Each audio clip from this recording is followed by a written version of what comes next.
मित्रों, एक बार फिर आपका ट्रैवल विद सीपी चैनल में स्वागत है। आज हम यात्रा करेंगे जगन्नाथपुरी धाम की। जगन्नाथपुरी धाम पहुंचने के लिए रेल, बस और हवाई मार्ग तीनों रास्तों से पहुंचा जा सकता है। पूरी देश के लगभग सभी शहरों से जुड़ा हुआ है। भुवनेश्वर इसका निकटतम हवाई अड्डा है। पुरी में ठहरने के लिए धर्मशालाएं, होटल तथा मंदिर ट्रस्ट द्वारा संचालित नीलांचल भक्त निवास, नीलाद्रि भक्त निवास और गुंडीचा भक्त निवास है, जिनकी बुकिंग ऑनलाइन कराई जा सकती है। मंदिर के सबसे नज़दीक दूधवा वाला धर्मशाला है तथा ये अन्य कई धर्मशालाएं हैं जहां 200 से 500 रुपये में कमरा मिल जाता है और होटल भी 500 से 1000 रुपये में मिल जाते हैं। मंदिर के आसपास होम स्टे भी है जहां 500 रुपये में कमरा मिल जाता है।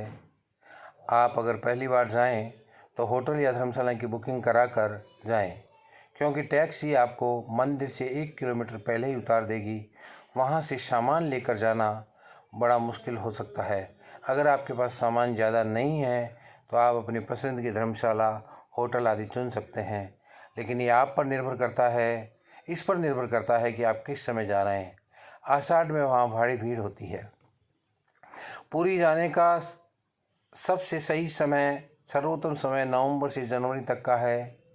गर्मी के मौसम में यानी मार्च से जून काफ़ी तेज़ गर्मी रहती है। हाँ, पर अगर आप किसी को यात्रा देखनी हो तो आप जून में जाएं। पुरी का जगन्नाथ मंदिर एक हिंदू मंदिर है जो भगवान जगन्नाथ श्री कृष्ण को समर्पित है। यह भारत के उड़ीसा राज्य के तटवर्ती शहर पुरी में स्थित है। जगन्नाथ शब्द का अर्थ जगत के स्वामी होता है। इनकी नगरी ही जगन्नाथपुरी कहलाती है। इस मंदिर को हिंदुओं के 4 धाम में से एक गिना जाता है। यह वैष्णव संप्रदाय का मंदिर है जो भगवान विष्णु के अवतार श्री कृष्ण को समर्पित है। इस मंदिर का वार्षिक रथ यात्रा उत्सव प्रसिद्ध है। इसमें मंदिर के तीनों मुख्य देवता भगवान जगन्नाथ, उनके बड़े भ्राता बलभद्र और भगिनी यानी बहन सुभद्रा तीनों अलग अलग भव्य और सुसज्जित रथों में विराज कर नगर की यात्रा को निकलते हैं। श्री जगन्नाथपुरी पहले नील पर्वत की गुफा पर नील माधव के नाम से पूजे जाते थे। इसके साथ ही यह उत्सव भारत के ढेरों कृष्ण मंदिर में मनाया जाता है।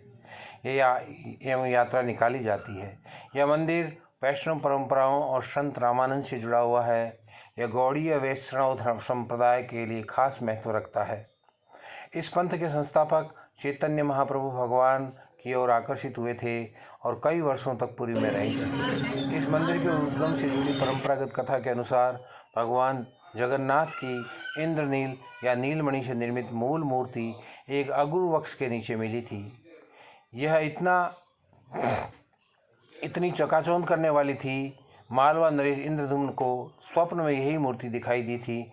तब उसने कड़ी तपस्या की और तब भगवान विष्णु ने उसे बताया कि वह पुरी के समुद्र तट पर जाए और उसे वहाँ एक दारू लकड़ी का लट्ठा मिलेगा, उसी लकड़ी से वह मूर्ति का निर्माण कराए। राजा ने ऐसा ही किया और उसे लकड़ी का लट्ठा मिल भी गया। उसके बाद राजा को विष्णु और विश्वकर्मा बढ़ई कारीगर और मूर्तिकार के रूप में उसके सामने उपस्थित हुए, किंतु उन्होंने यह शर्त रखी कि वे 1 माह में मूर्ति तैयार कर देंगे, परंतु तब तक वह एक कमरे में बंद रहेंगे और राजा या कोई भी उस कमरे में नहीं आ पाएगा। माह के अंतिम दिन जब कई दिनों तक कोई भी आवाज़ नहीं आई तो उत्सुकतावश राजा ने कमरे में झांका और एक कारीगर बाहर आ गया और राजा से कहा कि मूर्तियां अभी अपूर्ण हैं, उनके हाथ अभी नहीं बने हैं। राजा के अफसोस करने पर मूर्तिकार ने बताया यह सब देववश हुआ है और ये मूर्तियां ऐसे ही स्थापित होकर पूजी जाएगी। तब वहीं तीनों जगन्नाथ, बलभद्र और सुभद्रा की मूर्तियां मंदिर में स्थापित की। महाराजा रणजीत सिंह ने इस मंदिर को प्रचुर मात्रा में स्वर्ण दान दिया था, जो कि उनके द्वारा स्वर्ण मंदिर अमृतसर को दिए गए स्वर्ण से भी कहीं अधिक था। उन्होंने अपने अंतिम दिनों में यह वसीयत भी की थी कि विश्व प्रसिद्ध कोहिनूर हीरा, जो विश्व में अब तक सबसे मूल्यवान और सबसे बड़ा हीरा है, इस मंदिर को दान कर दिया जाए। लेकिन यह संभव नहीं हो सका, क्योंकि उस समय तक ब्रिटिश अंग्रेज़ों ने पंजाब पर अपना अधिकार करके उसकी सभी शाही संपत्ति जब्त कर ली थी, वरना कोहिनूर हीरा भगवान जगन्नाथ के मुकुट की शान होता, ऐसा कहा जाता है। मंदिर का वृत्त क्षेत्रफल 4 लाख वर्ग फुट यानी 37,000 वर्ग मीटर में फैला है और 4 दीवारी से घिरा है। कलिंग शैली के मंदिर स्थापत्य कला और शिल्प के आश्चर्यजनक प्रयोग से परिपूर्ण यह मंदिर भारत के भव्यतम स्मारकों में से एक है। मुख्य मंदिर वक्र रेखीय आकार का है, जिसके शिखर पर विष्णु का श्री सुदर्शन चक्र 8 हारों का चक्र मंडित है। इसे नील चक्र भी कहते हैं। यह अष्ट धातु से निर्मित है और अति पावन और पवित्र माना जाता है।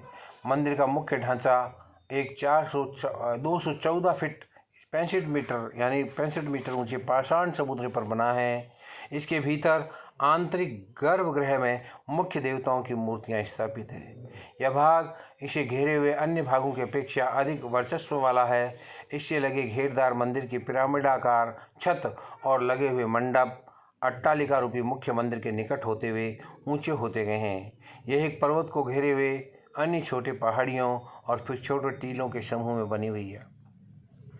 यहाँ विस्तृत दैनिक पूजा अर्चनाएँ होती है। यहाँ कई वार्षिक त्यौहार भी आयोजित होते हैं, जिनमें सहस्त्रों लोग भाग लेते हैं। इनमें सर्वाधिक महत्व का त्यौहार है रथ यात्रा, जो आषाढ़ शुक्ल पक्ष की द्वितीया को तदनुसार लगभग जून या जुलाई माह में आयोजित होती है। इस उत्सव में 3 मूर्तियों को अति भव्य और विशाल रथों में सुसज्जित कर यात्रा पर निकालते हैं। ये यात्रा 5 किलोमीटर लंबी होती है, जिसमें लाखों लोग शरीक होते हैं। मान्यता है कि एक बार भगवान जगन्नाथ की बहन सुभद्रा ने उनसे नगर देखने की इच्छा जाहिर की, तो उन्हें भाई बलभद्र के साथ रथ पर बिठाकर वे नगर दिखाने लाए थे। कहा जाता है कि इस दौरान वो भगवान जगन्नाथ अपने मौसी के घर गुंडीचा भी पहुँचे और वहाँ पर 7 दिन ठहरे थे। अब इसी पौराणिक कथा को लेकर यह यात्रा निकाली जाती है। कहा जाता है कि उनका दिल आज भी सुरक्षित है। माना जाता है कि उनका यह दिल भगवान जगन्नाथ के मंदिर की मूर्ति के अंदर है और वह आज भी धड़कता है।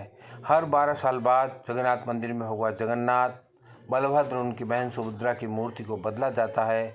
जब भी इन मूर्तियों को बदला जाता है, पूरे समय शहर की बिजली बंद कर दी जाती है।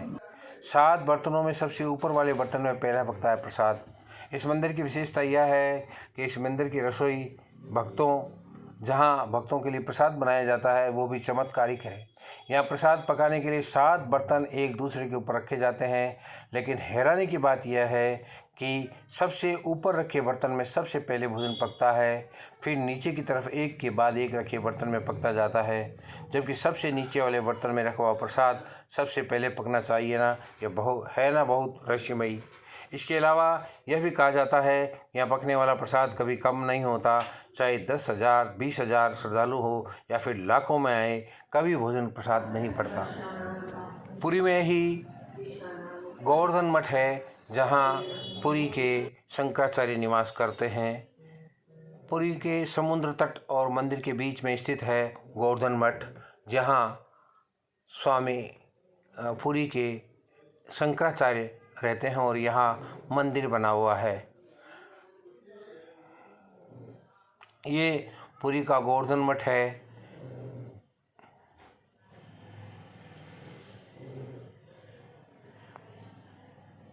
जहाँ साधु संत विराजते हैं।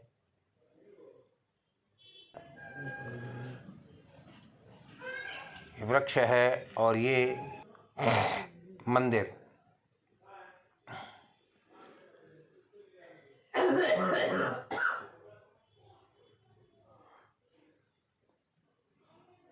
मंदिर में बहुत ही शांत वातावरण है और एक तरफ एक ये देखिए प्रवचन स्थल है। पेड़ के नीचे मंच बनाया हुआ है और इसके सामने है, ये देखिए बहुत ही अलौकिक और सुंदर शांतिपूर्ण स्थान है गोवर्धन मठ। और यहाँ एक तालाब भी है और यह है पुरी का समुद्र तट। ये देखिए हिलोरी लेता समुद्र का तट जगन्नाथपुरी से करीब 1 किलोमीटर 1.5 किलोमीटर की दूरी पर है, जहाँ ये समुद्र के बीच के किनारे स्थित होटल है। आप यहाँ भी होटल किराए पर रहकर निवास कर सकते हैं, लेकिन ये मंदिर से थोड़ी दूर रहती है, लेकिन समुद्र तट के पास है। जो बीच का आनंद लेना चाहते हैं वे यहाँ होटल का कमरा किराए पर ले सकते हैं। ये पुरी का समुद्र तट, हिलोरे लेदा समुद्र का जल, ये देखिए।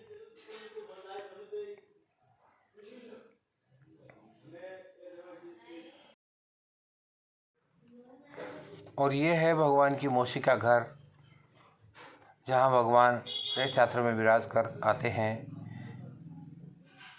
माघ शीष की चतुर्दशी, अमावस्या और प्रतिपदा को यहाँ भगवान अपने पूर्वजों का पिंडदान करते हैं, इसलिए यहाँ दीपदान किया जाता है।